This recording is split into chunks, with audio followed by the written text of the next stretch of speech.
जोहार, जय जोहार, जय आदिवासी, जय कोल समाज।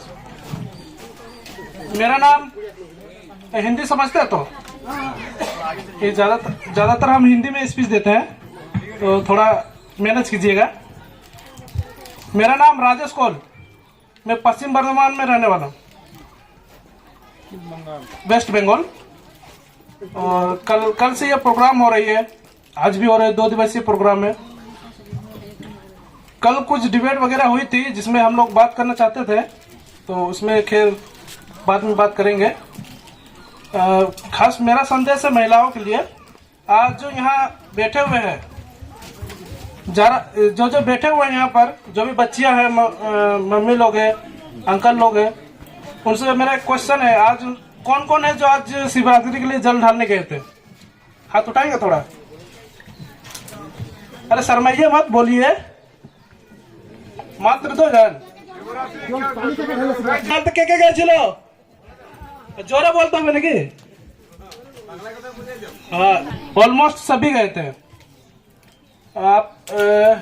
मेरा क्वेश्चन है कि आप लोग जब पूजा वगैरह करते हैं तो उसमें कुछ वजन भी होता है, याद है वो सब? कुछ भी याद है? 2 से 4 लाइन याद है ना?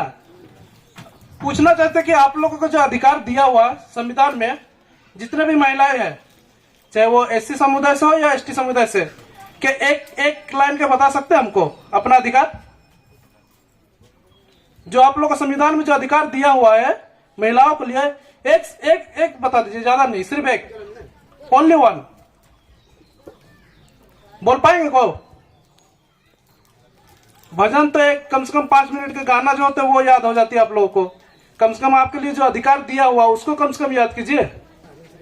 अगर कहीं जाइएगा तो आपको कौन बचाएगा? भजन बचाएगा या आपको अधिकार बचाएगा? एक्चुअली मैं भजन पे टॉपिक नहीं देता, लेकिन कल जैसे डिबेट हुआ है तो खैर उनसे कभी जब मुलाकात होगी तो ये एक सांस्कृतिक समारोह स्टेज है, इसमें हम डिबेट नहीं कर सकते। भले उनको डिबेट करने का मन हो तो कर सकते हैं हमारे साथ, उनके लिए तो हमारे लिए दरवाजा खुला है। जो अंधकार है उनको प्रकाशित करना ही हमारा काम है। हमारे समाज में जो कुरीतियां हैं उनको दूर करने के लिए हम उतना दूर से आए। हम तो कभी आसाम में आए नहीं, ये फर्स्ट टाइम आए हैं। हम तो जानते भी नहीं थे कि यहाँ पर कॉल भी है। कुछ दिन पहले, जस्ट 1 मंथ पहले हमें पता चला कि आसाम में भी कॉल है। जब 2022 में जब हमारा सम्मेलन हुआ बिरसा मुंडा का, तो उसमें आसाम के दीपक कौल जी से कांटेक्ट हुआ, तो उनके थ्रू हमने जाना कि यहाँ पर भी हमारे भाई बंधु लोग हैं। तो बोले क्यों ना यहाँ भी चला जाए। इन्हें भी यहाँ पर एसटी का दर्जा नहीं दिया हुआ है। जब एमपी में दिया हुआ, झारखंड में दिया हुआ, तो फिर हमारे आसाम में क्यों नहीं दिया जाएगा? क्या वहां का कॉल अलग है, यहाँ का कॉल अलग है? मतलब एमपी का आलू है और झारखंड का आलू है, और यहाँ का अगर आप आसाम का आलू नहीं है, बेगन हो जाएगा। कहने का मतलब ये है ना सरकार का? नहीं तो सरकार के अनुसार तो अलग है ना।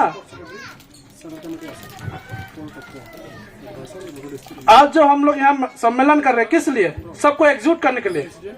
आदिवासी जितने भी सबसे ज्यादा अगर गेल गुजरे है ना, तो हमारे समाज में कोल समाज का सबसे ज्यादा नीचे, इनका निचला क्या बोले, इनका जो एजुकेशन स्तर है, शिक्षा स्तर एकदम सबसे क्या बोले, लेवल एकदम बहुत निचला स्तर है।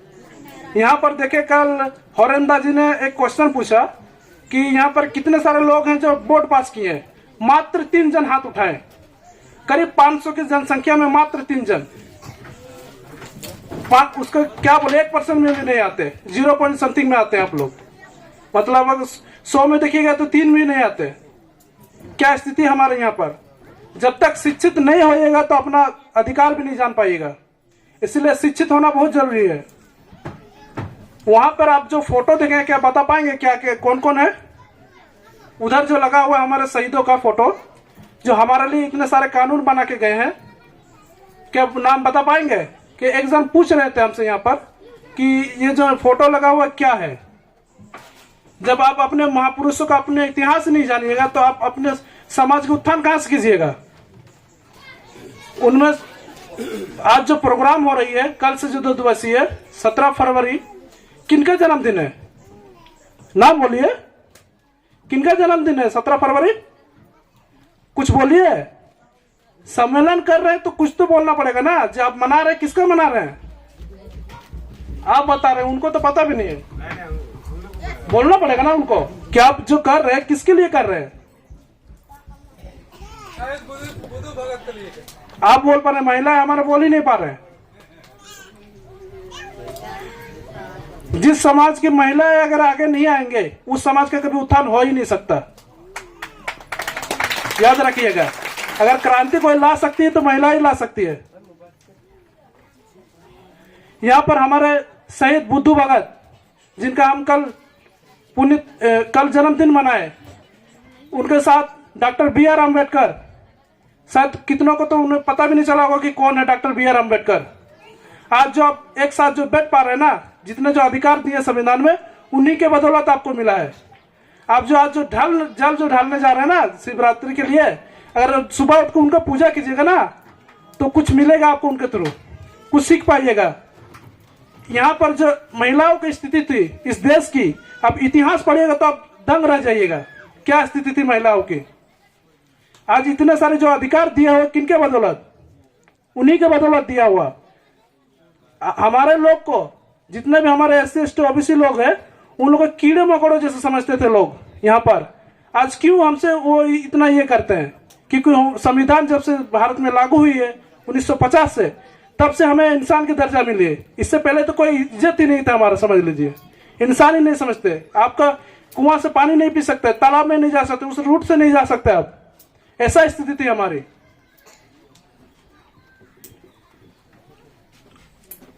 आज जो प्रोग्राम हो रही है, इसके माध्यम से तो हम इतना ही बोलना चाहेंगे कि जो स्तर है हम लोग का, कम से कम शिक्षा में ध्यान दीजिएगा। ऐसा नहीं कि आज दो दिवसीय प्रोग्राम हुआ, उसके बाद सबको घर चले जाइएगा, उसके बाद जो सुने उसको एक कान से सुनिएगा, दूसरा से निकाल दीजिएगा। वो जो है ना, आज हम लोग तो पढ़ पा रहे हैं, हमारे पास सब कुछ सुविधा है। बाबा साहब अम्बेडकर को पढ़ने के लिए ना स्कूल का भी ये नहीं मिलता था बेनिफिट। उनको पढ़ने के लिए जो स्कूल का जो गेट होता था ना, गेट का बाहर बैठा जाता था। ऐसा स्थिति में वो पढ़े। उनको पानी पिलाने के लिए एक जो जनरल कास्ट के लोग आते थे, उनको पानी मटका से देते थे, जो ढाल के छू नहीं सकते उस मटका को। जो आज आप जाके कहीं भी पानी पी सकते ना, वो सुविधा किसने दिया? उन्होंने दिया है। ऐसे स्थिति में उन्होंने पढ़ा। और आज तक भारत का रिकॉर्ड है, उनका जितना डिग्री है, आज तक भारत में किसी का पास भी नहीं डिग्री है। और कोई ये भारत के यहाँ, भारत से नहीं, ज्यादातर मैक्सिमम जितने भी उनके PhD होल्डर है या PhD लिए हैं, PhD का अर्थ समझते हैं? नहीं समझते। जो पढ़ते होंगे वही जानते होंगे। क्या यहाँ तो 10 तक नहीं पढ़े तो PhD क्या जानेंगे? डॉक्टर ऑफ फिलोसॉफी जिसको बोला, जिसका फुल फॉर्म है, उनका इतने सारा डिग्रियां हैं जो PhD का, सभी के सब विदेश की है, लंदन से, कोलंबिया से, जहां पर हम लोग सोचते हैं अभी जाने के लिए ना, वहां से डिग्रियां लेके बैठे हैं। वैसे महान इंसान है वो।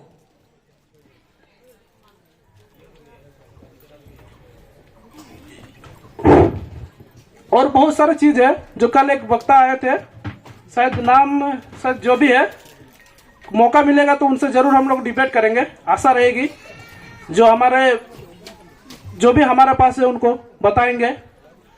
उनको तो बोलेंगे हम लोग कि आप लोग आइए, हमारे साथ बैठिए, बात कीजिए। कुछ धर्म के विषय में भी वो बोल रहे थे, हम तो बोलते हैं उनको, और हमारा तो उनका स्वागत है, आइए हम लोग से डिबेट कीजिए। स्टेज में तो हम लोग ये सब बात नहीं कर सकते, जो बहुत सारी चीज हम बैठ के जो साथ में कर सकते हैं। धर्म के विषय में इसलिए बोल रहे हैं क्योंकि यहाँ के सभी लोग, मैक्सिमम जितने भी आदिवासी लोग हैं, सभी के सभी, अब जब कोल का स्थिति ऐसा है, बाकी जो ट्राइबल है वो भी तो यहाँ पर एक ही जैसे होंगे, चाहे वो जिस समाज से भी हो, लेकिन है तो आदिवासी। कितने लोग अपने आप को हिंदू मानते हो? बोलिए। सभी मानते हैं ना। कल इसी के बात पे डिबेट हो रही थी। हमारा मुद्दा इसमें नहीं था, लेकिन आज थोड़ा सा बोलना पड़ रहा है इसके लिए। अगर आप अपने आप को हिंदू मानते हैं तो ST का दर्जा आपको कभी नहीं मिलेगा। याद रखिएगा ये चीज। अगर आप ST का दर्जा का डिमांड कीजिएगा तो आपको हिंदू छोड़ना पड़ेगा। ये मैं नहीं बोल रहा हूं, आपका संविधान बोल रहा। जब हमारा सारा संस्कृति, सारा जितने भी हमारा जो रीति रिवाज है सब उनसे अलग है, तो फिर हम कैसे हुए उनके? अगर किसी का भरम है ना हिंदू बनने का, तो जो आदिवासी में है ना उनसे सिर्फ एक बार पूछ लीजिएगा, जो लॉयर वगैरह उनसे जाके बोल दीजिएगा कि आप पे हिंदू मैरिज एक्ट 1955 एक्ट लागू होती है, पूछ लीजिएगा उनसे कि आपका मैरिज सर्टिफिकेट बनेगा। जिनको हिंदू होने का ज्यादा गर्व हो रहा है ना, खाली बोल दीजिएगा हम आदिवासी है, हमको सर्टिफिकेट बना दीजिए, मैरिज सर्टिफिकेट, देखते कैसे बन जाता है। बनेगा ही नहीं आपका, आपको हिंदी लिखना पड़ेगा वहां पर, जिसको अगर भरम है ना हिंदू बनने का। अगर मेरा बात में विश्वास नहीं होता तो आप देख लीजिएगा, वकील तो होगा ही ना अगल बगल में, पूछ लीजिएगा उन लोगों से कि हम आदिवासी में आते हैं, हमको मैरिज सर्टिफिकेट बना दीजिए। आप जैसे बोलिएगा कि आदिवासी में आते हैं, वो बोलेगा आपका बनेगा ही नहीं। उसी में समझ जाइएगा ना, उसी में तो आप समझ आ जाएगा कि हम आदिवासी है ना हिंदू है। हमारा मुद्दा ये नहीं था धार्मिक चीज पे बोलने का, लेकिन कल जो जैसे हमने देखा उस विषय पे थोड़ा बोलना चाहते थे, खैर नहीं बोल पाए थोड़ा सा। हमारा मेन मुद्दा है यहाँ पर जितने भी ट्राइब्स है जो अभी तक जिनको नहीं मिला है, उनको वो अधिकार मिले। जो हमारे यहाँ संस्कृति किया गया है 2 दिवसीय का, कि हमें यहाँ पर जब सभी राज्यों में दिया गया तो हमारा आसाम के भाइयों को क्यों नहीं मिलेगा? क्या दरकार है झारखंड से हमें यहाँ आने का? उनको तो वहां मिल गया, एमपी का भी मिल गया है, उड़ीसा का भी मिल गया है, महाराष्ट्र का भी मिल गया, क्या दरकार है उनको आने का? आसाम में आने का क्या दरकार है? उनको तो मिला हुआ है। जब हमको जो सुविधा मिल रहा है वो सुविधा आपको भी मिले। जैसे आप यहाँ पर आंदोलन नहीं करेंगे तो आपको मिलेगा भी नहीं। खाना किसको मिलता है? जिसको भूख लगता है। अगर कोई बच्चा रोएगा तभी ना उसको दूध पिलाएगा, ना ऐसे ही पिलाएगा मम्मी उसका। अगर जिसके पास बच्चा है रोएगा तभी ना दूध पिलाएंगे। तो आप लोग को तो भूख ही नहीं, तो आपको क्या देंगे? तो भूख रहेगी तभी ना आपको मिलेगा। तो आपको अगर अधिकार रहना तो अधिकार के लिए आंदोलन करना होगा। ऐसे में आपको नहीं मिलेगा कि आप बोल दिए 2-4 मीटिंग करते, ऐसा नहीं होगा। रोड में आना पड़ेगा आपको, सरकार तक आपकी बात पहुंचानी पड़ेगी, नहीं तो आपको कभी देंगे ही नहीं। वो चाहते ही नहीं, आदिवासी में देने ही नहीं चाहेंगे, किसी और को आपको दे देंगे। ओबीसी बोलिए, एससी बोलिए, आपको दे देंगे, लेकिन एसटी का आपको नहीं देंगे। उसके पीछे का भी रीजन है, क्योंकि एसटी यहाँ का मूल वासी है।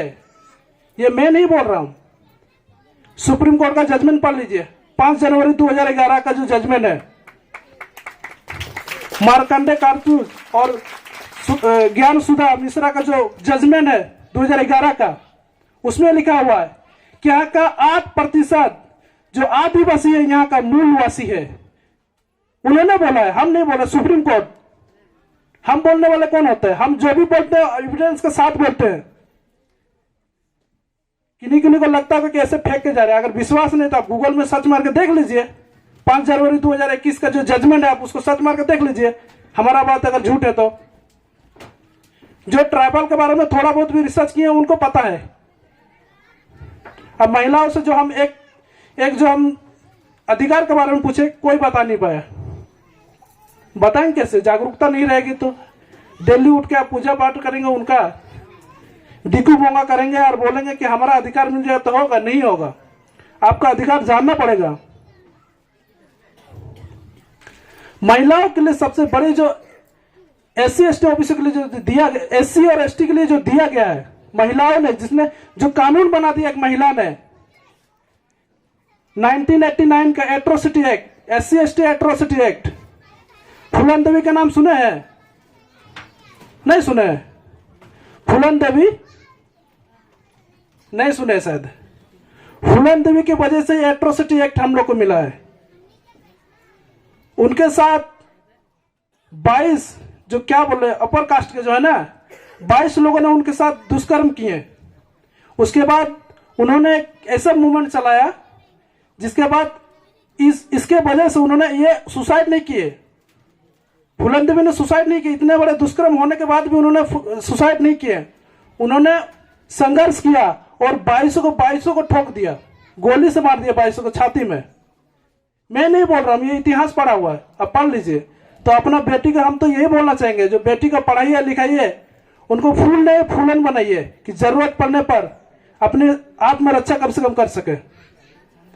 खैर समय की बहुत पाबंदियां हैं और बहुत टाइम समय भी हो गई है हमारे, तो मैं इतने में बात को बोल के अपनी वक्तव्य को खत्म करना चाहता हूँ। जय।